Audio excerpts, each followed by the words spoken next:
본 방송에서 제공하는 투자 정보는 투자 판단에 대한 조언입니다. 방송에서 제공하는 주식의 가치, 가격 상승 및 가격 하락에 대해서는 방송사에서 보장하지 않습니다.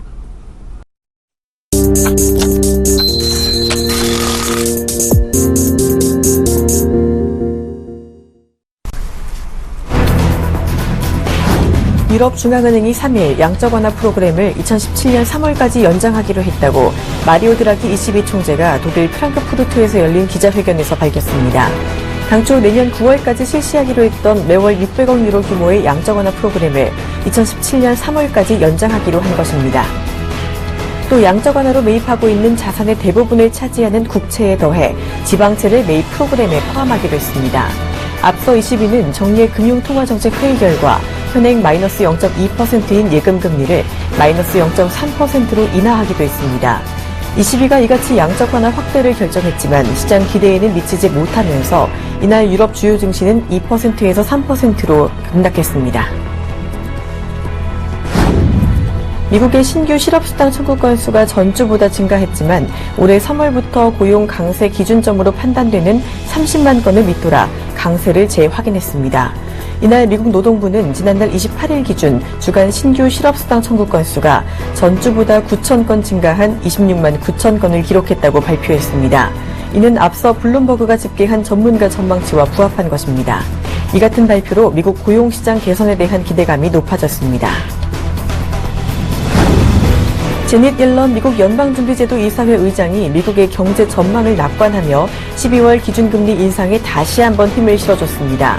옐런 의장은 이날 미국 의회 상하원 합동경제위원회 청문회에 앞서 발표한 성명에서 앞으로 1, 2년간 미국의 경제 성장세가 고용시장 개선을 이끌 수 있을 만큼 충분할 것으로 판단하고 있다고 밝혔습니다. 이어 고용시장 강세는 장기적인 인플레이션 기대가 합리적으로 잘 형성돼 있다는 판단과 더불어 물가 상승률이 목표치인 2%까지 올라갈 것이라는 믿음을 강화한다고 강조했습니다. 이에 전문가들은 연준이 오는 15일과 16일 연내 마지막 FOMC 회의에서 금리 인상을 단행할 것으로 전망하고 있습니다. 중국의 지난달 서비스업 경기가 확장세를 지속했지만 전월보다는 둔화된 것으로 확인됐습니다.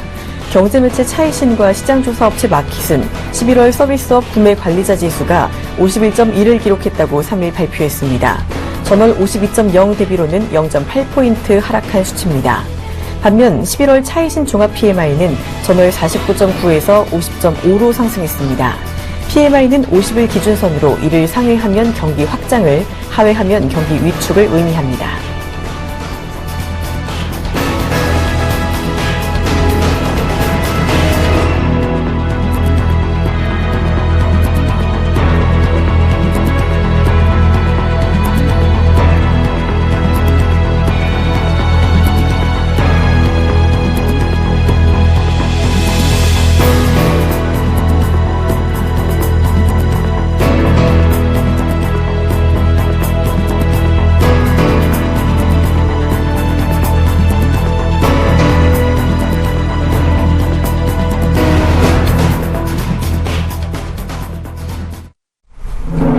안녕하십니까. 출발증시와이드 박진영입니다.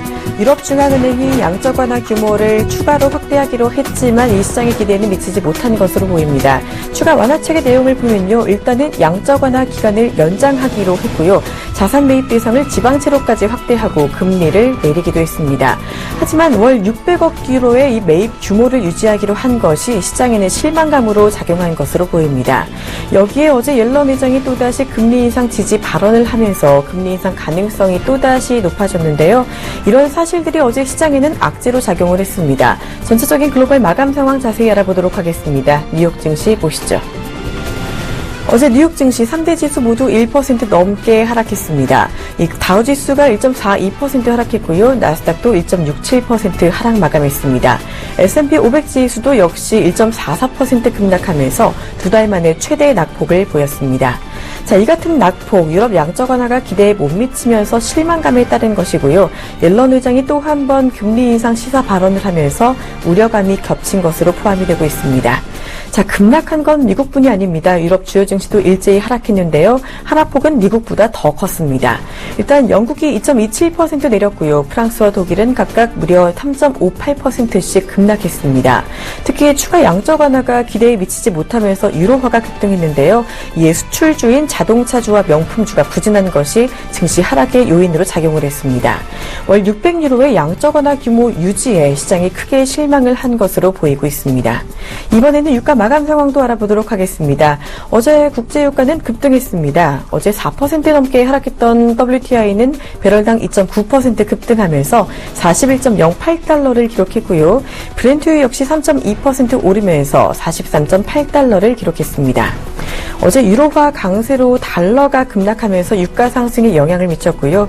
또 오늘 있을 오펙의 감산 논의에 대해서 어느 정도 기대감이 다시금 나타나면서 공급 과잉에 대한 우려감이 줄어든 것으로 풀이가 되고 있습니다. 이번에는 아시아 마감 상황 조금 더 자세히 알아보도록 하겠습니다. 어제 아시아 주요 증시 혼조세를 보였습니다. 일본과 중국은 잘 올랐고요. 반면 홍콩과 대만 증시는 내림세를 보였습니다. 중국 증시가 특히 어제 나흘 연속 오름세로 마감을 했습니다. 상해 종합지수가 전일 대비 1.35%나 오르면서 3,584포인트를 기록했는데요. 선전 종합지수도 2.5%나 오르면서 마감을 했습니다. 어제도 역시 중국 정부의 정책 기대감이 증시에 나타난 것으로 보입니다. 게다가 중국의 서비스업 PMI가 50을 넘어서 확장세로 보인 것도 증시에는 호재로 작용한 것으로 풀이가 되고 있습니다. 어제 니케이 지수는 0.01% 소폭 오르면서 강보합 마감했습니다. 사실 일본 증시가요, 어제 장중에는 내내 약세를 보였습니다. 미국 증시가 전일 하락하면서 영향을 받은 건데요. 하지만 엔화 약세가 이어가면서 낙폭을 조금씩 줄여가더니 마지막에는 반등에 성공하는 모습을 보였습니다. 이 수요일에 옐런 의장의 발언으로 달러 강세가 이어지면서 엔화 약세가 지속된 것이 요인으로 풀이됩니다. 이번에는 국내 마감 상황 조금 더 자세히 알아보도록 하겠습니다. 어제 코스피 이틀째 조정받으면서 2,000선을 다시 반납했습니다. 0.76% 하락한 1,994포인트를 기록했는데요. 기관과 외국인이 동반 매도세를 보이면서 지수가 하락했고요. ECB의 통화정책 회의를 앞두고 투자 심리가 위축된 것으로 풀이됩니다. 대외적인 이벤트가 이후에도 줄줄이 기다리고 있죠. 오늘 밤에는 오펙의 회의가 열리고요. 미국의 고용지표도 발표될 예정입니다. 그리고 16일에는 미국의 FOMC 회의가 예정이 되어 있죠. 이에 관망세가 계속해서 이어지고 있습니다. 반면 코스닥은 어제 반등에 성공했습니다. 사실 장중에는 코스닥도 계속 조정을 받는 모습을 보여줬는데요. 장중에 그래도 낙폭을 조금씩 줄여가더니 장 막판에는 0.07% 오르면서 690선을 다시 회복했습니다. 코스닥에서는 개인과 외국인이 순매도했고요. 기관이 홀로 매도하는 모습을 보였습니다. 원달러 환율은 어제 소폭 올랐습니다. 전날보다 20전 오른 1164원 50전에 거래를 마쳤습니다. 대외적인 이벤트가 계속해서 이어지고 있습니다. 우리 시장에도 어떤 영향을 줄지 잘 챙겨볼 필요가 있겠습니다. 출발 증시 와이드 지금 시작합니다.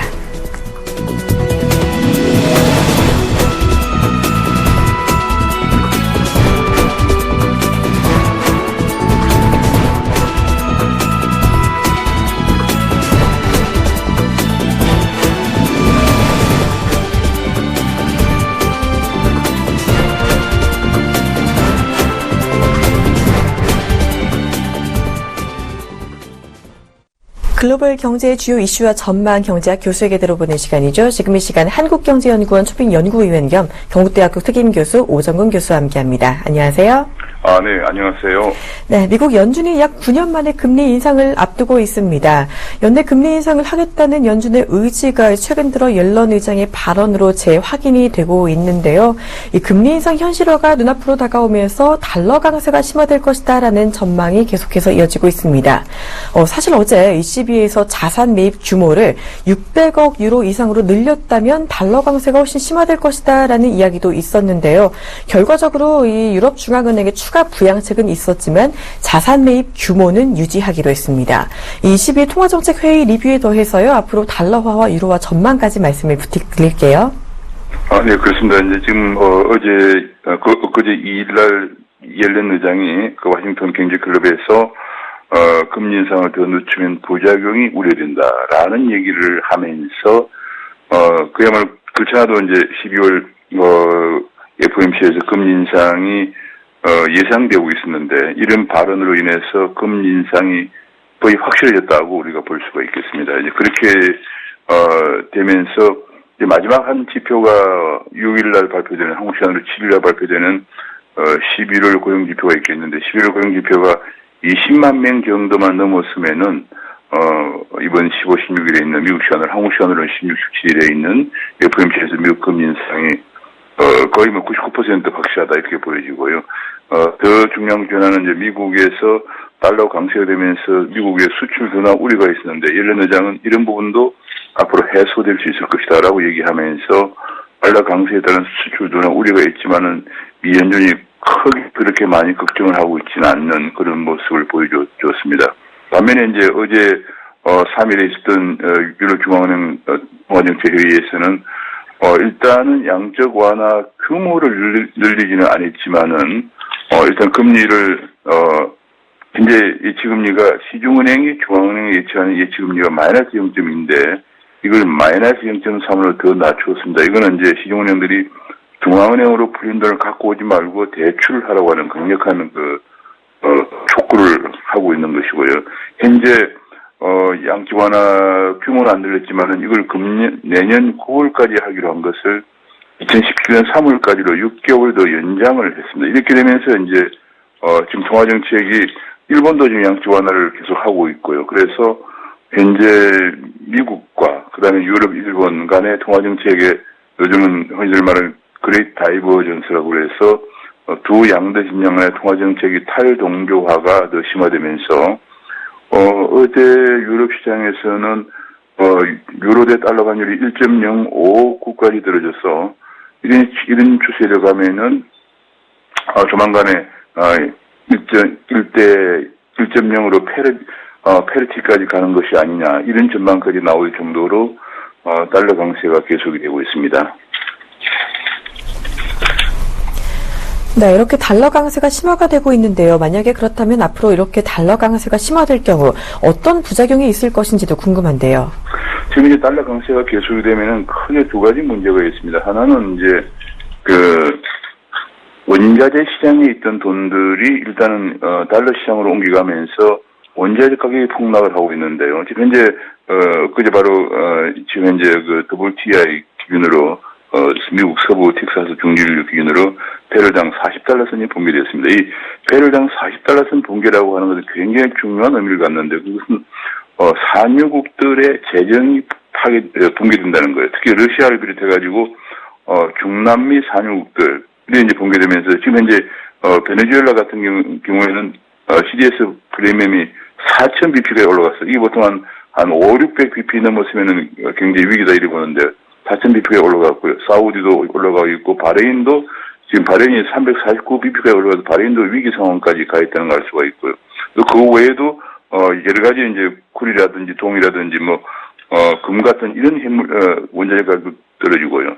이것이 이제 그렇게 하면서 원자재 수출 의존도가 높은 신흥시장들이 위기로 가면서 세계 경제에 커다란 문제가 생기고 두 번째 문제는 이제 동아시아에 같이 한국 같이 수출 의존도가 높은 국가들은 달러 강세 때문에 동아시아 국가들과 경쟁하고 있는 일본의 엔화가 약세가 되고 또 위안화도 약세가 되면서 동아시아 국가들의 수출이 타격을 받을 것이다. 이것 때문에 이제 동아시아 수출 의존도가 높은 동아시아 신흥시장국들도 지금 위기로 갈 수가 있다. 이런 굉장히 지금 현재 세계 경제에 미친 타장이 적지 않을 것으로 보여집니다.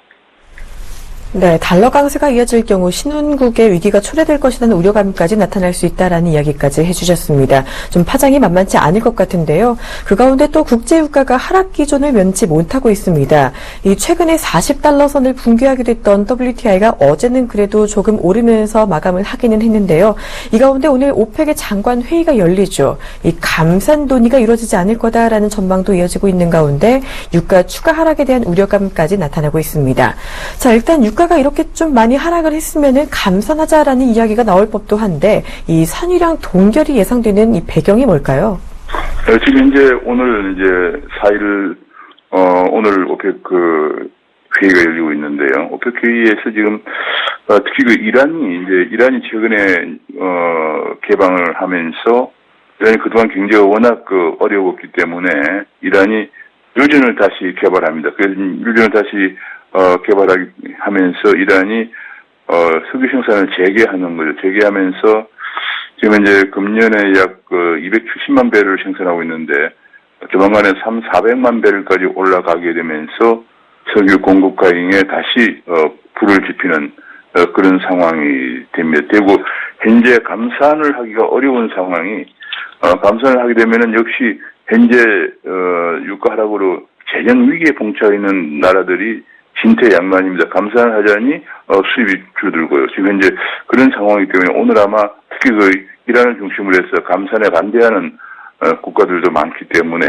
아마 감산이 쉽지 않을 것으로 보여지고, 또 한 가지 변수는 유가 하락하는 것이 미국의 시일가스 생산인데, 시일가 생산에 대해서 지금 이것이 유가 안정이 쉽지 않고, 또 한 가지 변수는 미국이 지금 소련이라든지 이런 나라들을 제어하는, 컨트롤하는 방법 중에 하나가 지금 현재 전문가들은 유가가 배럴당 $40 선 밑으로 내려가면 러시아의 정권 교체 위기까지, 러시아는 왜냐하면 재정의 거의 절반 이상을 석유 판매 수입에 의존하기 때문에 과거의 열신이라든지 이런 사람들 정권 교체도 그때 유가 하락이 큰 원인이었거든요. 그래서 미국이 러시아를 컨트롤하는 전략으로 또 이런 부분을 또 생각하고 있는 것으로 보여지기 때문에 지금 유가 안정은 조만간에 쉽지 않을 그런 전망입니다. 네, 감산을 하게 된다면 산유국들의 수입이 줄어들 수 있다라는 우려감에 감산 논의가 쉽지만은 않을 거다라는 이야기까지 해주셨고요. 또 러시아와 미국의 정치적인 이야기까지 배경으로 작용하고 있다라는 이야기까지 들어봤습니다. 이번에는 중국 이야기를 좀 해볼까 합니다. 중국 정부가 앞으로 중국 경제를 운영해 나가기 위한 지향점으로 공급 측 개혁을 강조하고 있다고 합니다. 자, 사실 시진핑 정부 이후에 정치뿐 아니라 경제와 증시까지 여러 가지 개혁이 좀 시도가 되고 있는 상황인데요. 이 공급 측 개혁이라고 했을 때 단어만 들어서는 그렇게 잘 와닿지 않는데 어떤 이야기인가요? 그렇습니다. 제가 이제 지난주에 중국을 다녀왔는데 중국의 이제 교수들하고 이 얘기를 보니까 중국은 역시 이제 지금 중국이 구산업이라고 하면서 이제 중후장병 여러 가지 산업들이죠. 그런 산업으로는 지금의 추락하는 성장률을 막을 수가 없다는 판단입니다. 그래서 이제 중국의 자원이라든지 인재라든지 이런 기술 같은 것을 혁신적인 신산업, IT 중심으로 하는 신산업이죠. 신산업으로 육성을 하는 성장의 축을 옮기겠다. 이런 이제 전략을 공급적 계획이다. 이렇게 얘기를 하고 있습니다. 그런데 그런 것 중에 하나가 중국에서는 지금 IT 산업을 창업하는데 1위안이면 돼요. 아무런 그야말로 규제를 완전히 없애고 1위안이면 창업을 해주고, 그래서 그것에 본산이라고 할 수 있는 북경의 중간촌을 가봤는데, 중간촌 가보니까 그야말로 창업 계획만 가지고 오면은 거기에서 인가부터 행정지도, 그 다음에 지적재산권 보호라든지 금융까지 원스톱으로 해주는 그런 시스템을 구축해 놓고 있습니다. 그래서 중국이 이제, 그렇다고 해서 구산업을 벌이는 건 아니고요. 오히려 구산업은 지금, 구산업의 거의 대부분이 국유기업, 한국 지금 공기업인데, 이 공기업들을 오히려 지금 M&A를 통해서 덩치를 키우는 그런 작업을 하고 있어요. 이게 현재 중국의 국유기업에도 약 18만 개 정도 있는데, 이거를, 근데 철강, 석유화학이라든지 선박 같은 이런, 것들, 덩치를 키우니까 오히려 더, 한국에 지금, 같은 데서는 한국은 상당히 위협 요인이 될 수가 있는. 그러니까 중국 입장에서는 이제 구조조정을 하는 거죠. M&A를 해서 덩치를 키워서, 구산업은 M&A를 해서 하고, 그 다음에 이제 신산업은 완전히 규제를 없애서 IT를 중심으로 한 소위 말하는 창조적 혁신 경제를 만들어 나가겠다. 그렇게 해서 지금 성장률이 하락하는 것을 반등시키겠다. 이런 새로운 전략을 공급적 계획이라고 하는데, 정말 한국 입장에서는 구산업과 신산업의 양 측면에서, 구산업은 지금 예컨대 철강, 조선, 석유화학, 선박 이런 쪽, 자동차 이런 쪽이고요. 그 다음에 신산업은 IT를 중심으로 한 그런 산업들. 지금 알리바바가 알리바바 완전 세계적인 스타가 된 것처럼 지금 또 중국의 화웨이라든지 이런 모바일 청소업체가 삼성전자를 위협하는 것과 마찬가지로 샤오미나 하웨이 같은 구신산업 양쪽에서 한국을 위협하고 있는 그런 양상입니다. 네, 그러니까 신성장 정책으로 성장의 축으로 옮기겠다는 것이 이 공급책 개혁의 골자라고 말씀을 해주셨는데요. 이런 점이 또 한국에는 큰 위기가 될 수도 있겠다라는 점까지 짚어주셨습니다. 이번에는 일본 이야기도 짚고 가볼까 합니다. 일본에서는요, 이 아베 신조 총리가 아베노믹스를 강하게 추진하면서 그동안 경기 부양책에 대한 노력을 많이 해왔는데요. 그동안 효과가 꽤 있기도 했었죠. 그런데 내년에 일본 경제에 대한 전망은 그렇게 밝지만은 않은 모양입니다. 이 모건 스탠리가 내년에 엔화가 강세를 보일 거다라고 전망하면서 증시가 또 부진할 거다라는 이야기를 내놓고 있는데요. 달러 강세가 심화되면서 사실 요즘 어느 때보다도 엔화 약세가 이어지고 있는데 내년에는 엔화가 강세를 보일 거다라는 분석은 어떻게 나온 걸까요? 그러니까 지금 이것이 달러 강세가 되면 당연히 엔화가 약세가 돼야 되는데 모건 스탠리 분석은 이렇습니다. 지금 엔화의 방향이 당연히 달러 강세가 되면 엔화가 약세돼서 지금 달러당 125엔대 가는 것이 내년에 한 130엔대까지 갈 것이다 하는 것이 전반적인 개념입니다. 그러나 그런 과정에서 엔화 강세 요인이 있다고 하는 것은 현재 신흥시장국들이 굉장히 다 내년부터 내년부터 위기 상황으로 들어가면서 많은 글로벌 투자자들이 달러에만 베팅하는 게 아니고요. 지금 신흥시장국에 투자하고 원자재 시장에 투자했던 자금들을 빼서 옮기는 과정에서 일부 자금들이 안전자산이라고 간주되는 엔화가 안전자산이라고 간주되고 있어서 이 안전자산이라고 간주되는 엔화 쪽에 투자를 할 경우에 엔화가 이외로 강세로 갈 가능성도 있다 그런 얘기입니다. 사실 이런 가능성이 옛날에도 가끔 당연히 달러 강세 속에서 엔화가 약세가 돼야 되는데 안전자산으로 엔화를 선호하면서 엔화가 강세가 된 적이 있기 때문에 요런 것은 글로벌 투자자들의 움직임을 좀 지켜봐야 되는 그런 상황입니다. 네, 이어서 우리 경제에 대한 이야기도 해볼까 합니다. 어제 우리 3분기 GDP 성장률이 발표가 됐습니다. 5년 만에 최고치를 기록하면서 좋은 성적을 내놨는데요. 이 같은 깜짝 성적을 이끈 것 바로 이 부동산과 소비 진작책이었다고 합니다. 4분기까지도 이런 분위기가 지속될 수 있다라는 전망이 나오고는 있지만요. 사실 이번 주에 발표됐던 무역 수지와 경상 수지에서도 나왔듯이 수출은 계속해서 나빠지고 있거든요. 5년 만에 최고 성장률을 좀 보였다고 해도 속내를 들여다보면 우려감이 드는 게 아닌가 싶은데요. 네, 그렇습니다. 지금 현재 우리 한국은행은 성장률을 속보치를 발표하고 그다음에 잠정치를 발표하고 확정치를 발표하는데 지난달에 발표했던 3분기 속보치는 1.2였는데 이번에 잠정치에서 1.3으로 올렸어요. 전기비로. 전년 동기비는 이제 2.7%입니다. 2.7%인데 이것이 가장 큰 것이 민간 소비하고 정부 소비하고 건설 투자인데 민간 소비는 지난번에 개별 소비세 인하와 같은 그런 소비 진작 대책이 있었고, 그 다음에 정부 소비는 추가 경쟁 예산의 집행에 따라서 올라간 거고요. 그런데 건설 투자는 최근에 다소 건설 경기가 회복되면서 이 세 가지가 수출은 지금 마이너스 0.6을 기록을 하고 수출은 금년 내내 지금 마이너스니까 그럼에도 불구하고 소비 진작 대책에 따른 민간 소비, 추경에 따른 정부 소비, 그다음 최근에 부동산 경기 정상화 대책을 계속 추진해온 데 따른 부동산 경기 회복이 그나마 전기비 1.3, 전년 동기비 2.7% 성장을 이끌어왔고 4분기에도 이런 추세는 어느 정도 계속이 될 것으로 보여집니다. 그러나 문제는 이런 개별 소비세 인하 효과가 금년 말에 끝나고 그다음에 추경도 효과도 끝나고 또 최근에 또 부동산이 좀 회복이 되다가 다시 지금 다소 흔들리고 있는 모습을 보이고 있습니다. 그렇게 되면은 수출은 여전히 불투명하기 때문에 내년 경제는 오히려 금년보다도 더 힘들어지지 않겠느냐. 게다가 지금 미국 금리 인상으로 자본 유출 우려 때문에 금리를 더 올려야 되는 그런 상황이 되는데 금리를 더 올리게 되면은 지금 현재 기업들의 부실 기업이 늘어나고 가계도 부실 가계가 증가할 것이기 때문에 이렇게 되면 내년 경제는 더 어려워지지 않겠느냐. 지금 3분기에 성장을 기인했던 민간 소비나 정부 소비, 건설 투자 이런 것들이 모두 다 어려워지면서 좀 더 어려워질, 게다가 또 금리 인상까지 예상이 되고 해서 그런 좀 우울한 전망들이 나오고 있습니다. 네, 올해에는 소비 진작책이 효과가 있었지만 단기적으로 끝나게 되는 만큼 내년 한국 경제의 상황이 조금 더 어두울 수도 있겠다라는 전망까지 해주셨습니다. 내년에도 또 적절한 정책이 필요할 것으로 보이네요. 지금까지 한국경제연구원 초빙연구위원 겸 건국대학교 특임교수 오정근 교수님과 함께 여러 가지 이야기 들어봤습니다. 좋은 말씀 고맙습니다. 네, 감사합니다.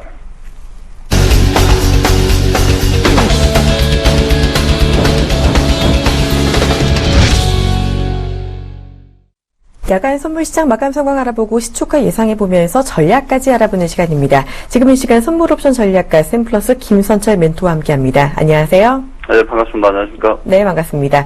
어제 일단 야간 선물 마감 상황 분위기는 어땠나요? 어제 썩 좋은 모습은 아니었습니다. 일단 정기시장 대비로 2.95 빠졌고요.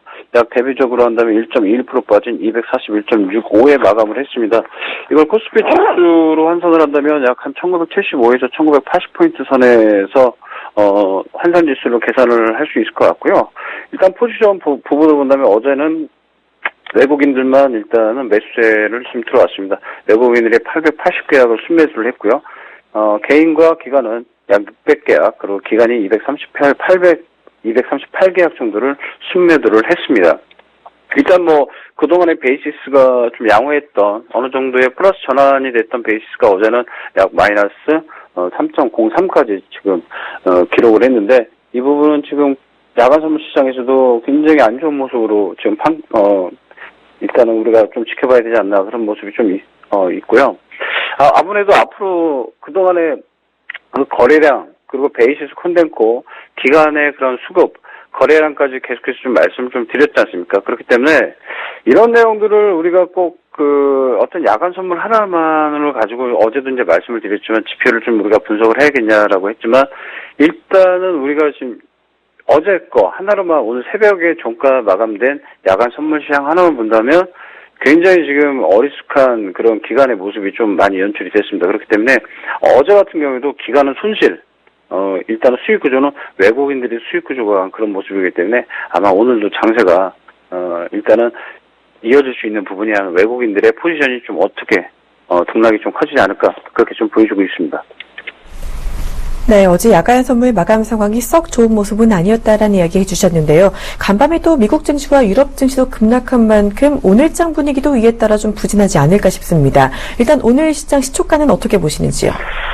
어제도 일봉 차트상에서 말씀을 드렸습니다. 어제도 지수가 굉장히 크게 하락할 걸로 저는 말씀을 좀 드렸습니다만, 오늘 시초가 일단은 한 1970포인트 선을 예상을 좀 하고 싶습니다.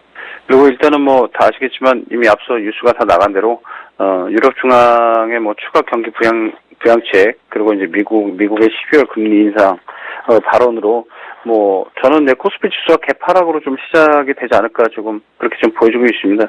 그래서 일단은 다우지수 같은 경우도 어제 1.42% 급락을 했죠.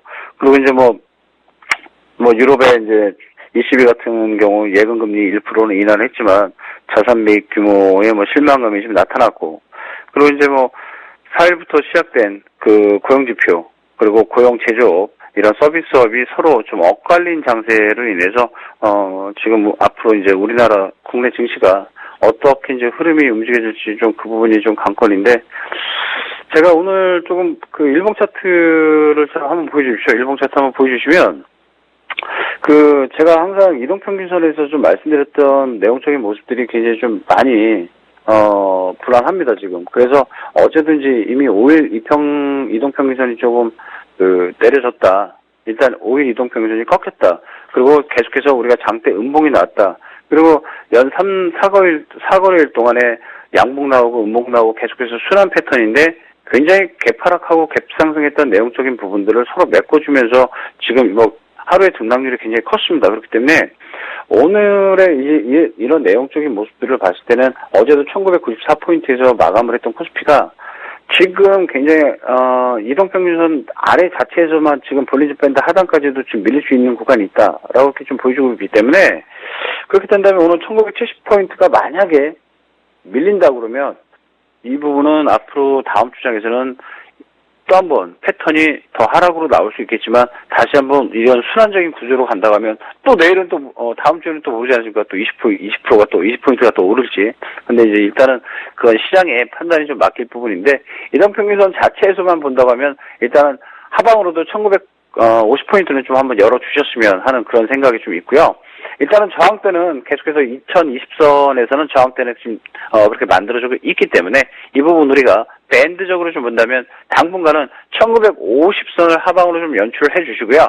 위로는 2020포인트로 저항대를 좀 만들어서 그렇게 좀 한번 대응을 해 주시고 시초가는 1970선에서 움직이지 않을까 그렇게 좀 보여주고 있습니다.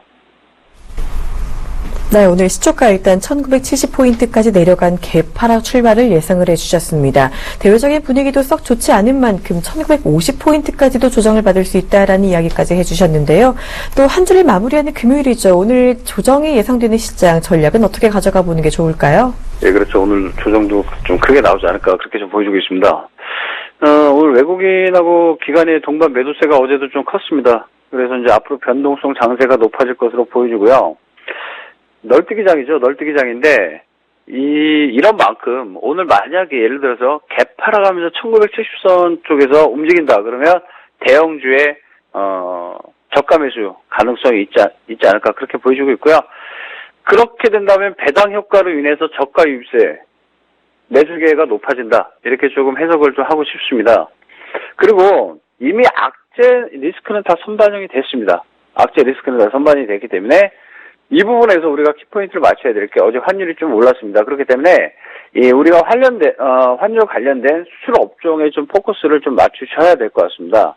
그 부분이 계속해서 이제 방송을 통해서 말씀을 드렸던 종목군들 업종별 섹터별이 좀 있겠지만 앞으로 이런 내용 쪽을 좀 우리가 본다면 일단 중소형주들의 그런 패턴도 많이 움직였습니다. 그래서 요즘은 어떤 그 업종군을 이렇게 선택을 해서 조금 이렇게 보기보다는 우리가 이제 인터넷에 이미 많이 사용도 하고 그 이상의 어떤 그 부가적인 창출을 할 수 있는 업종이 지금 인터넷 관련주 아니겠습니까? 그렇기 때문에 저는 인터넷하고 모바일 관련 업종을 좀 주목을 좀 해주셨으면 하는 부분이 있어요. 그래서 앞으로 모바일 컨텐츠 쪽도 계속해서 제가 누누이 말씀을 드렸던 종목이기 때문에 그 인터넷 쪽으로 간다면 KT뮤직, 소리바다 벅스 쪽으로 좀 한번 눈여겨봐 주시고요. 그리고 이제 뉴미디어 채널 관련으로 한다면 아프리카 TV, 네이버 그리고 카카오 쪽으로 한번 봐주십시오. 카카오 같은 경우는 어제도 11만 7,200원대에서 계속해서 지지받고 있다가 12만 원까지도 불쑥 올라갔던 그런 카카오 아니었습니까? 그래서 힘은 좀 있다. 그리고 누군가가 핸들링을 해줄 수 있는 종목군 무겁지만 카카오는 앞으로도 당분간 인터넷 은행의 수혜를 입어서 좀 더 움직이지 않을까 그렇게 지금 보여주고 있기 때문에 일단은 섹터별 업종물로 본다고 하면 카카오는 굉장히 좀 양호한 흐름 있지 않을까 그렇게 좀 보여주고 있습니다. 그리고 일단 게임주 쪽으로 좀 본다고 하면 NC소프트하고 일단 컴투스, 썬데이토즈 쪽으로 좀 한번 갈 수 있지 않을까 그렇게 좀 보이고 있기 때문에 게임주는 또 이제 겨울방학 시즌이 좀 왔습니다. 그렇기 때문에 이 겨울방학 시즌의 어떤 성수기 이런 내용적인 부분들을 우리가 좀 하나하나 좀 봤을 때는 일단은 선반영 됐던 부분들은 3분기 실적과 4분기 실적의 어떤 호조세로 힘입어 움직였던 게임주들도 한번 우리가 좀 눈여겨보실 때 저는 아직까지도 그렇습니다. 저는 제가 중소형주를 좀 좋아했고 그동안에 이제 그 종목군들을 좀 살펴봤을 때는 최근에 KT뮤직, 소리바다, 벅스 이런 쪽으로 좀 한번 눈여겨보시고 어제 같은 경우에도 제가 그 루멘스라는 종목을 한번 눈여겨봐 주십시오라고 분명히 말씀드렸는데 어제 장이 안 좋을 때도 루멘스가 한 7, 8% 정도 이상 상승을 좀 보여줍니다. 그래서 앞으로 그런 LED 관련주들도 우리가 좀 눈여겨봐 주시면 굉장히 큰 효자 종목으로 좀 업종 섹터 갈 때 나타나지 않을까 그렇게 보여주고 있기 때문에 앞으로 그냥 전략 구성을 할 때 어떻게 하루하루 전략 구성을 좀 펼친다기보다는 일단은 개인 투자자들이나 우리 시청자분들께서 보시는 하나의 일단은 저희 마인드가 아닌가 그렇게 보여주고 있기 때문에 어떤 외국인들과 기관의 거는 꼭 동반 매도세 이런 부분보다 우리가 이건 하나의 그냥 뉴스입니다. 뉴스이기 때문에 어떤 업종군들을 일단은 매수 찬스를 들어가서 수익 구조가 나오는 게 아마 바로 이 주식시장의 관건이 아니겠습니까? 그렇기 때문에 앞으로 인터넷, 모바일 관련주, 뉴미디어, 게임주 쪽도 한번 관찰해 주시면서 오늘도 조정이 조금 불가피한 장이 좀 일어날 것 같습니다. 오늘 같은 날에도 좀 성공 투자하시면서 앞으로 대응 전략 여러분과 또 좋은 모습으로 다음 주에 또 한번 찾아뵙겠습니다.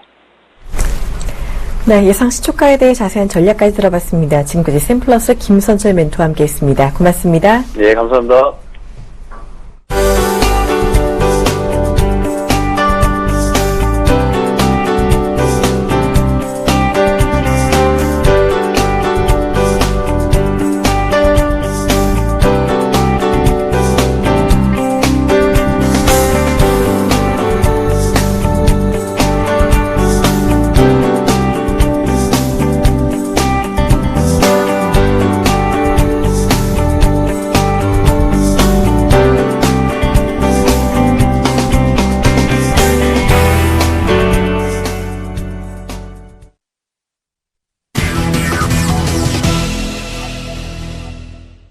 본 방송에서 제공하는 투자 정보는 투자 판단에 대한 조언입니다. 해당 주식의 가치나 수익률에 대해서는 보장하지 않습니다. 지금 이 시간 국내 시황의 대가와 함께 시장 전략 자세히 알아보는 시간입니다. 오늘은 아데나 투자자문 신승용 대표와 함께합니다. 안녕하세요. 네, 안녕하십니까. 네, 어제 우리 시장도 조정을 받았습니다. 코스피는 추가 하락했고 코스닥은 그래도 막판에 반등에 성공을 했는데요. 자, 자세한 어제 우리 시장 리뷰부터 부탁을 드릴게요. 일단 어제 시장 말 그대로 옐런 의장의 발언에 의해서 12월 금리 인상 그 가능성 이런 부분들이 사실은 기정사실화되는 그런 국면에 접어들면서 시장 좀 조정 양상이 나타났다 이렇게 말씀을 드릴 수 있을 것 같습니다. 오늘 역시 지난밤 옐런 의장 또 조금 더 강력하게 시사 발언하였고 또 더 나아가서는 22 그나마 기대를 했었던 22 통화정책 회의 다소간에 좀 실망 양상으로 시장 내 평가가 되면서 시장 내 좀 무거운 분위기가 가중되고 있는 그런 상황이다라고 정리가 될 수 있다죠. 일단 12월 15일, 16일 양일간에 거쳐서 개최될 미국 FOMC 회의 한 열흘 정도 남아 있습니다. 점차 시장 내에 금리 인상에 대한 부담감 내지는 불확실성 지금 현재 다음 주 일단 최고조에 이르지 않을까 이렇게 좀 생각은 되는데요. 지금 현재 상황에서는 점차 시장 내에서 이미 예상했던 바와 같이 가중되어 가고 있다. 시장 내 투자 심리에 어떤 그 무거운 우려감 부분이 가중되어 가고 있다라고 표현이 될 듯합니다. 여기서 그나마 이제 기대를 갖는 부분들 이런 부분들이 결국에는 22 통화정책 회의도 어젯밤에 있었고요. 그리고 오늘 이제 오펙 석유기구 회의가 지금 예정이 되어 있죠. 이런 전반적인 상황들 그나마 작은 희망으로 지금 현재 시장 내에 남아 있기는 하지만 전체적인 큰 그림 속에서 본다라면 수급 구조에서의 큰 어떤 그 개선세가 나타날 모멘텀이 다소간 좀 부재하다라는 것. 이런 상황들 속에서는 아무래도 좀 틈새 찾기를 계속해야 되겠다. 그 틈새 찾기라는 부분에 조금 더 포커스를 맞춰야 되겠다라는 그런 생각이 좀 많이 듭니다. 또 한 가지 우리가 매우 중요하게 살펴봐야 될 변수가 하나가 있습니다. 바로 달러 인덱스라는 부분이 될 것 같은데요. 달러 인덱스 어느 100포인트를 다시금 상회하는 그런 모습들 나타나면서 어제 같은 경우에는 다소간 좀 약세로 좀 돌아섰죠. 유로존의 그 22 통화정책 회의가 다소간 시장 내에서 기대했던 것만큼 못 미치는 그런 어떤 그 정책적인 다소간의 좀 실망감 나타났기 때문에 유로화의 약세가 가중되지 않고 유로화가 다시금 좀 강세 전환하는 그런 모습 나타나면서 달러 인덱스의 주축을 이루고 있는 유로화의 강세로 인해서 달러 인덱스 다소간의 100포인트 선에서 그대로 조금 좀 둔화되고 있는 그런 모습들 나타났었다라는 것 말씀을 좀 드려보겠습니다. 아울러서 국제 유가도 좀 비슷한 양상 보였습니다. 전전일 40달러가 붕괴됐다가 다시금 이제 그 40달러를 만회하는 말 그대로 주변 변수들까지도 변동성이 지금 현재 확대되고 있는 그 확대 지속이 지금 진행되고 있는 그런 상황이다라고 정리가 될 수 있을 듯합니다. 이런 상황들 속에서 어제 우리 시장 내에서 특징적으로 움직였었던 종목들, 업종군들 말 그대로 그 틈새고 그다음에 정책과 관련된 종목들이었다라고 정리가 될 수 있을 듯합니다. 일단 가장 대표적인 것들 2016년 정부 예산안 이제 그 통과가 됐죠. 바로 이제 어제 새벽에 통과가 됐는데 이런 부분들에서 그 예산안이 증액된 부분들에 대한 관심 좀 필요해 보인다라고 말씀을 좀 드려보고요. 한화케미칼에 대한 지속적인 관심 늘어나고 있습니다. 연일 뭐 신고가가 경신되고 있는 그런 상황이고 어제도 시장은 하락 0.7% 하락을 했음에도 불구하고 한화케미칼 0.4%의 강세를 지속적으로 보였다라는 부분 좀 눈여겨볼 만하다라고 말씀을 좀 드려보겠습니다. 게임주들의 강세, 선별적인 강세 지금 나타나고 있죠. NC소프트 오늘 뭐 22만 원대 지금 안착되어 있는 그런 상황이다라는 거. 어제 역시 2.1% 상승을 하면서 좋은 긍정적인 모습을 보여줬다라는 것 좀 눈여겨볼 만하고요. 그래서 우리 시청자는 제가 이 시간을 통해서 몇 번 말씀을 좀 드렸던 종목이라고 생각을 합니다. 연중 테마군 중에 하나 IoT와 관련된 종목, 관련 업종군들 그리고 내년에도 여전히 IoT 흔히들 이제 그 시장의 바로메터를 텔레비전에서의 광고의 방향성에서도 많이 찾고 있는데요.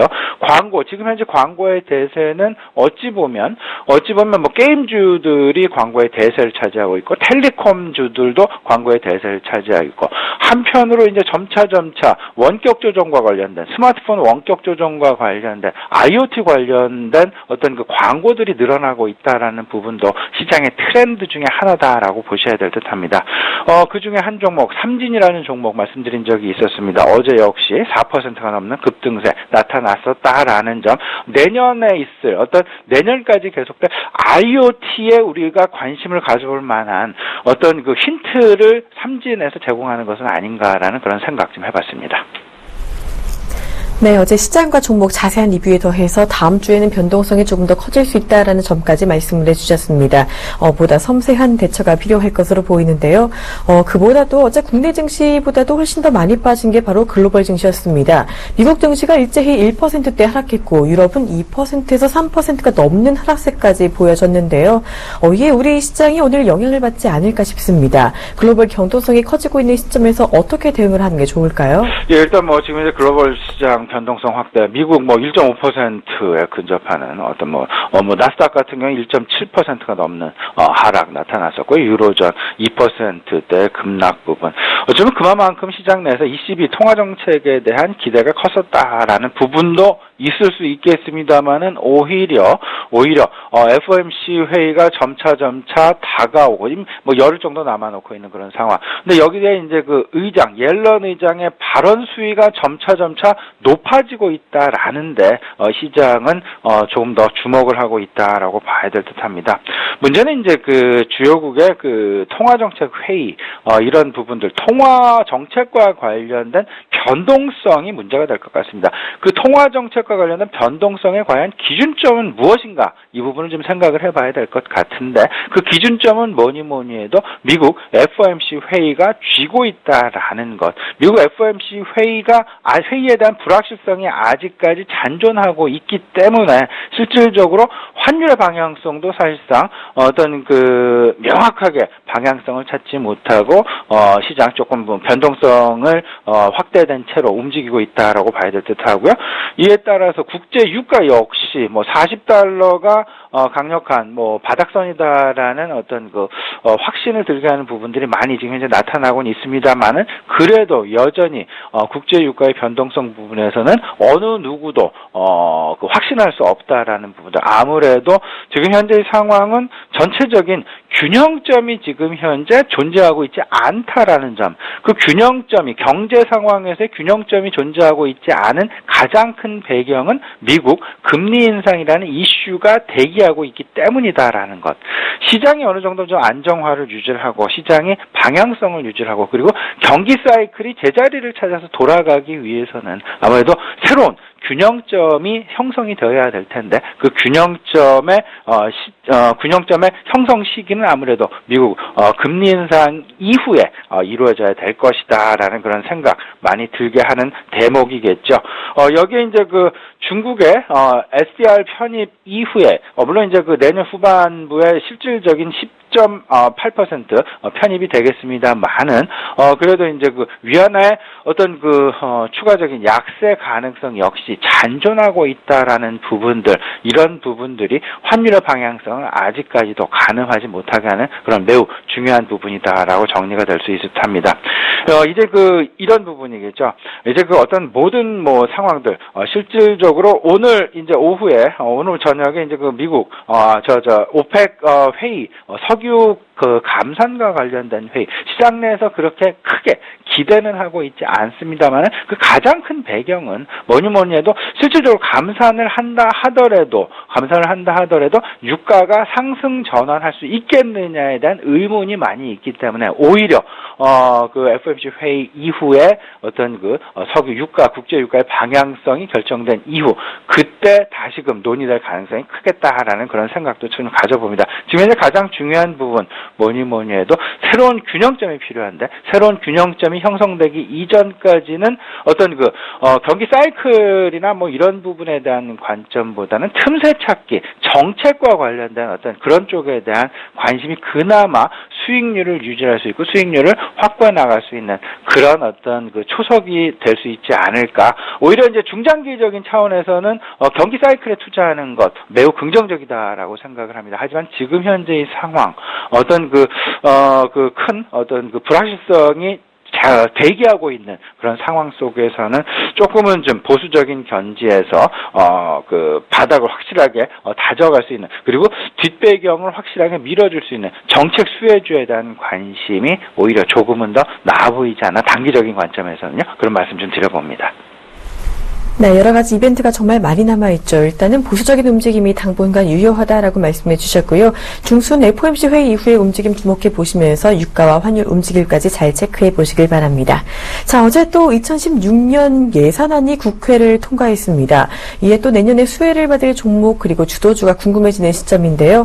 2016년 예산안에서 어떤 투자 힌트 얻어볼지 먼저 여쭙고요. 한 주를 마무리하는 오늘 금요일 투자 전략까지 말씀을 부탁드립니다. 예, 일단 2016년 예산안이 확정이 됐다라는 얘기는 내년에 있을 우리 국내 증시에 새로운 테마군이 형성됐다라고 보셔도 무방하지 않을까 이렇게 좀 생각을 합니다. 내년에 있을 테마, 어쩌면 국회에서 예산 통과가 되면서 확실하게 세 가지 정도 정리가 되었다라고 이미 확정이 되었다라고 해도 과언이 아닐 듯합니다. 예산을 증액시킨 분야가 어떤 새로운 테마군 중에 하나가 될 텐데요. 그 테마군, 그리고 문화 콘텐츠에 대한 시장의 관심, 그리고 정부의 7대 서비스 활성화 정책과 맞물리면서 한중 FTA에 대한 수혜도 기대가 되죠. 여기에 예산 증액까지 7.5% 예산 증액까지 나타났다라는 점, 문화 그리고 콘텐츠, 게임도 있고요. 그 다음에 예술 콘텐츠에 대한 어떤 사업 활성화 부분, 여기 대표적인 것이 결국에는 CJ ENM이 어떤 선두에 서지 않을까 이렇게 좀 생각이 되는데요. 이런 부분 계속 관심을 가지셔야 될 것 같고요. 영유아 관련주들 여전히 유효하다라고 말씀을 좀 드려봅니다. 영유아 6% 증액 나타났고요. 그다음 방산과 관련된 부분 4% 예산 증액 나타났습니다. 방위산업 최근에 이제 한화 테크인도 그렇고요. 그다음에 한국 항공우주, 그다음에 특히나 이제 최근에 이제 상장이 된 LIG 넥스1 실질적으로 시장 내 한번 테마군으로 얘기가 됐었죠. LIG 넥스1에 대한 관심 여전히 내년에 연중 테마군 중에 하나다라는 그런 생각 좀 많이 들고요. 이런 부분들 전체적인 큰 그림 속에서 테마에 대한 관심, 당장 있지 않더라도요. 일단은 업종 대표, 테마의 대표군들 포트폴리오에 넣어두면 괜찮지 않을까 좀 말씀을 좀 드려보겠습니다. 일단 오늘 좀 시장 정리를 좀 해보죠. 오늘 일단 갭 하락이 예상되는 그런 시점. 하지만 이런 생각도 좀 해볼 필요가 있어 보입니다. 악재는 악재이고 악재는 실질적으로 시장 내 이미 반영이 되어 있는 상황. 그렇다면 그 불확실성에 대한 발표가 나타난 이후에는 시장은 다시 상승 반전될 가능성이 매우 크다라는 것. 그 상승 반전의 배경에는 경기의 회복이다. 경기 회복에 대한 확신이다라는 그런 부분이 되겠습니다. 이런 부분들 한번 생각을 해보시면 어떨까 싶고요. 오늘 같은 경우 이제 이런 부분 중장기 생각을 해야 되겠죠. 달러 인덱스 꼭 좀 유념해 두시고 달러화와 유로화의 페리티가 어떻게 변화하느냐 이런 부분들 그 방향성에 대한 생각을 하신다면 달러의 추가적인 강세 그 가능성이 어느 정도나 될지 염두에 볼 수 있다라는 부분 말씀을 좀 드려보겠습니다. 금리 인상 전후에 대한 포트폴리오 서서히 준비를 해 두셔야 될 것 같습니다. 세 가지 정도 아닐까 생각이 되는데 배당 시즌과 소비 시즌 지금 현재 진행이 되고 있죠. 이 부분. 그다음에 연중 테마군에 대한 빠른 순환에 계속 관심을 가져야 되겠다. 환경 부분, 그다음에 전기차 부분, 제약 바이오 부분, 게임 컨텐츠 부분 선별적으로 지금 계속해서 여기에 추가적으로 인터넷 은행과 관련된 부분들까지도 지금 계속해는 도돌이표 장세가 지금 진행되고 있다라는 거 생각을 해두시면 어떨까 싶네요. 네, 오늘 정말 중요한 전략 많이 들어봤습니다. 지금까지 아데나 투자자문실 이성현 대표와 함께했습니다. 고맙습니다. 네, 감사합니다.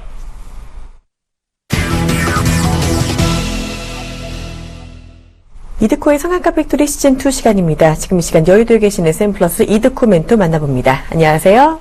반갑습니다. 네, 반갑습니다. 어제 우리 시장 또 조정을 받았습니다. 말씀하셨던 대로 코스피의 변동성이 부쩍 크게 나타나고 있는데요. 또 61선을 돌파하면 안 된다던 코덱스 인버스도 어제 잠깐 61선에 걸치는 모습도 나타났습니다. 이 간밤에 있었던 유럽의 추가 양적 완화도 기대에 못 미치면서 글로벌 증시가 일제히 급락했는데요.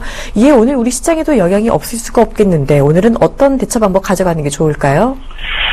자, 어제 드디어 ECB에서 유럽의 양적 완화에 대한 확대적인 부분들 발표가 좀 나온 그런 상황이 되겠습니다. 저도 어제 한 11시 한 반 정도까지 유럽 증시 좀 지켜보다가 새벽 2시에 또 한번 보고 한 4시에 또 일어나갖고 다우지수를 좀 봤던 그런 상황인데 크게 영향이 없었던 상황에서 막판에 이제 다우지수가 실망 매물이 쏟아지는 그런 모습들이 좀 나온 그런 모습들. 자, 결국 이제 이 시기에서 나온 부분들이 예금금리 인하와 더불어서 자산 매입에 대한 기간을 연장하겠다라는 드라기 총재의 발표가 있게 되면서 사실상 이것을 시장의 기대에 못 미쳤다라는 내용으로 인해서 유럽 증시가 급폭락하는 그런 모습이었는데 글쎄요, 일단 자산 매입 규모에 대한 증액이 없었던 그런 상황에서 금리 인하와 자산 매입만 기간만 연장하겠다라는 그런 부분들. 글쎄 일단 제가 봤을 적에는 결과가 어찌됐든 간에 오늘 우리 증시 하락 출발 마이너스 1% 정도 하락 출발이 좀 예상이 되는 그런 상황인데, 자, 우리 증시 같은 경우에는 제가 봤을 적에는 전략 후방 장세가 나올 가능성이 있다라고 좀 판단을 하고 있습니다. 자, 결과적으로 우리 상한가 팩토리에서 그동안 지수를 말씀드릴 때 1980포인트 이것을 지난주부터 이제 말씀을 좀 드렸던 그런 부분인데 상당히 아슬아슬하게 움직였던 그런 부분이었지만은 꾸준히 지수가 상승이 나와줘도 점진적인 하락이 좀 나올 것이다. 다만 이제 그것이 1980포인트를 이탈하는 흐름이 좀 나오게 된다면은 특히나 이번에 발표한 22의 경기부양책에 대한 그런 부분들도 마찬가지의 경우가 되겠고, 오늘 중요한 것은 새벽에 발표되는 미국의 금리 인상에 대한 중요한 키다라고 생각하고 있는 미국의 고용지표적인 부분들. 그러니까 이러한 흐름들은 사실상 어떻게 예측 불가능한 수치화된 계산적인 부분이기 때문에 예측한다는 것 자체가 어떻게 보면 상당히 에러가 있는 그런 상황이 되겠지만은 결국 이제 그 전에 지수 움직임을 보고 그리고 하락에 베팅하는 코덱스 인버스를 보고 조금씩 우리 머릿속에서 복잡한 그런 경제적인 계산적인 그런 오차의 범위들을 조금씩 줄여갈 수 있는 그런 단서이기 때문에 일단은 그것을 지수 포인트 1980포인트만 지지만 놓고 판단을 하자라고 좀 말씀 좀 드렸던 그런 부분들이었습니다. 그래서 어제 결국 이제 어제 같은 경우에도 우리 지수 마이너스 1.3%까지 장중에 급락이 좀 나와주었던 그런 모습이었지만은 어제 아마 지수의 저점을 보신 분들은 어느 정도 말씀드렸던 부분들에 부합됐던 그러니까 1980포인트를 안겠다라는 부분들로 보실 수 있을 것 같습니다. 어제 저점이 1981포인트 1포인트 차이로 1980선을 지지를 해주는 그런 모습들. 결국 이제 전저점들을 지속적으로 낮추고 있는 그런 상황이 되겠지만은, 이 정도는 아직까지는 그래도 여유 있는 그런 상황이 되겠는데, 글쎄요, 일단 어제 다우지수도 그렇고, 유럽 증시도 급락이 좀 나온 그런 상황에서, 오늘 우리 증시, 제가 생각했을 적에는 어제, 일단 선반영돼서, 조정폭은 받았던 그런 상황이 되겠지만은, 결국 이제 오늘 같은 경우 갭 하락 출발이 가능한 상황에서는 장중에 1980선을 이탈할지언정 종가에는 어느 정도 들어 올려줘야 되는 그런 부분이면은 사실인 것 같습니다. 자, 그래서 일단은 전저점적인 부분들 1942포인트가 현재 전저점이 되겠죠. 전저점이 되는 그런 상황인데, 자, 중요한 것은 지금 전저점까지 가게 되더라도 중요한 것은 61선이 지금 우상향하고 있는 그런 상황이기 때문에 이 상향하고 있는 60일선을 빠르게 회복해줘야 된다. 자, 이런 패턴의 어떤 그런 부분들이 있어서는 반드시 회귀를 해줘야 되는 그런 부분이기 때문에 자, 일단은 뭐 오늘 지수 하락 출발할 것은 예상이 되겠지만은 어제 이제 22에 대한 발표는 그걸로 끝난 거고 오늘 발표되는 미국의 고용지표 이것이 이제 금리 인상에 대한 확신적인 부분들로 접할 수 있는 건 가장 좋은 그런 근거로 생각할 수 있는 그런 부분이 되겠고 자 우리 상한가 팩토리 시간을 통해서도 8월부터 지속적으로 9월, 10월보다 12월이다 금리 인상 12월이다라고 말씀드렸던 그런 부분이었기 때문에 일단 그에 대한 부분들 노출된 악재는 더 이상 큰 악재는 아니다라는 그런 부분들의 어느 정도 오늘과 다음 주 초반의 지수에 보면서 판단을 다시 좀 해야 될 것 같습니다. 자, 결국 이제 오늘 새벽에 마감한 유럽이나 뭐 다우지수도 동반해서 미국의 고용지표에 따라서 되돌림을 좀 나올 수 있는 그런 부분이다라는 점.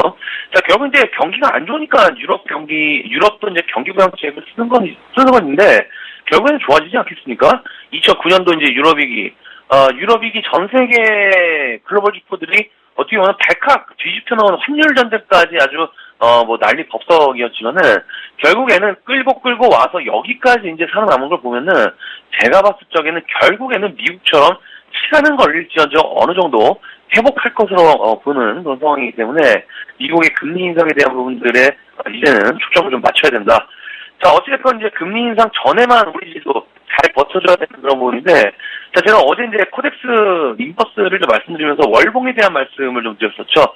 이번 달, 12월 달만 잘 버티면은 크게 나쁘지 않은 지수 국면으로 해석한다라고 좀 말씀드렸던 그런 부분이었는데, 자, 그에 대한 근거들이 결국에는 지수 이제 1980포인트에 대한 부분들, 기술적인 부분도 있어서 빠져봤자 1980이다라고 말씀까지 드렸는데, 글쎄요, 뭐 일단, 아까 앞에서도 말씀드렸지만은 우리 증시 오늘 같은 경우 만약 이탈하게 된다면은 종가상이라도 올라와줘야 되는 그런 지수 포인트이기 때문에 자, 이 구간을 이탈하게 된다면 또다시 장대 음봉으로 나올 수 있는 큰 하락도 가능한 그런 상황이기 때문에 상당히 긴장을 놓지 못하는 시기임에는 분명한 그런 사실인 것 같습니다. 자, 그래서 이제 어제 시장을 좀 보셨겠지만은, 코스닥 지수, 역시나 코스닥 지수는 큰 폭이 좀 하락이 없었던 그런 상황이 되겠죠. 코스피 시장 쪽에서는 아무래도 매수할 쪽이 크게 없다 보니까, 뭐 그렇다고 조선주를 살 것도 아니고, 매수할 게 크게 없다 보니까 아무래도 당연히 코스닥 쪽으로 자금이 몰리는 것은 사실인 것 같은데, 자, 결과적으로 이제 코스닥 시장에 대한 개별주도 그렇고, 제약바이오 섹터는 여전히 기대감이 있는 종목분들도 꾸준히 상승이 좀 나와주고 있는 것 같습니다. 자, 최근에 보면 메디톡스도 그렇고, 바이롬, 매드, 뭐 오늘 이제, 뉴스가 아침 이제, 8시 좀 돼서 나와줬던 그런 부분이었죠. 기술 수출, 5천억 가까이 기술 수출에 대한 부분들이 어느 정도 나와주면서, 그 전에 이제 주가의 흐름들, 상당히 기대감으로 움직였던 그런 부분이었는데, 자, 에스트파마라는 종목들도 그렇고, 셀트리온 같은 경우에도 현재 하락에 대한 되돌림 파동이 21선에 맞춰서 나와줘야 되는 그런 시기인데, 자, 지속적으로 제약바이오 섹터는 재료가 있는 종목군들로 꾸준히 저희도 일단 매수해서 지금 큰 폭의 30% 가까이 수익 중이고 매수를 했고 이제 관심을 가져야 되는 그런 상황이면은 조정 시에는 분명한 사실인 것 같기 때문에 항상 열린 마음으로 대응하시는 전략으로 보시는 게 맞다. 자, 결국 뭐 어찌 됐건 현재 시장에서 특히 이제 매수할 종목이 없으시다면은 어제도 말씀드렸지만은 불확실성에 투자하지 말고 관망 포지션 유지한다라고 주문 드린다라고 말씀 좀 드렸는데, 자, 이런 불확실성, 변동성이 큰 시장에서 자칫 그런 잘못 매매를 했다가는 큰 손실을 볼 수 있는 우려를 그럼 보할 수가 있겠죠. 우리가 주식을 하면서 어떤 종목들을 매수하더라도 뭐 손실이 있고 수익도 날 수도 있는 그런 상황이 되겠지만은, 자, 손절하고 싶은 욕구가 생겨서 큰 손실을 보고서 손절하게 돼서 결국에는 뒤돌아보면은 그 손절한 종목들이 결국 제자리를 갔다는 것이기 때문에, 물론 이러한 상황들이 발생이 되면 안 되면 최상이겠지만은 주식이라는 것 자체가 리스크를 일단 안고 들어가는 것이기 때문에, 자, 오늘 같은 경우도 마찬가지입니다. 일단은, 종가상 1980포인트 안착 여부 다시 한번 살펴보시면서, 자, 12월 달은 상당히 우리가 변동성이 클 것으로 예상이 되기 때문에 상시 긴장 놓지 마시고 조금 더 감당하는 포지션 지속적으로 주문드리도록 하겠습니다. 오늘 스타카 팩토리는 여기까지입니다. 고맙습니다. 네, 좋은 말씀 고맙습니다. 지금까지 샘플러스 이두코 멘토와 함께했습니다. 자, 글로벌 증시 급락으로 조정이 예상되는 장입니다. 개장 후 대처 방법 잠시 후 2부에서 알아보도록 하겠습니다. 고맙습니다.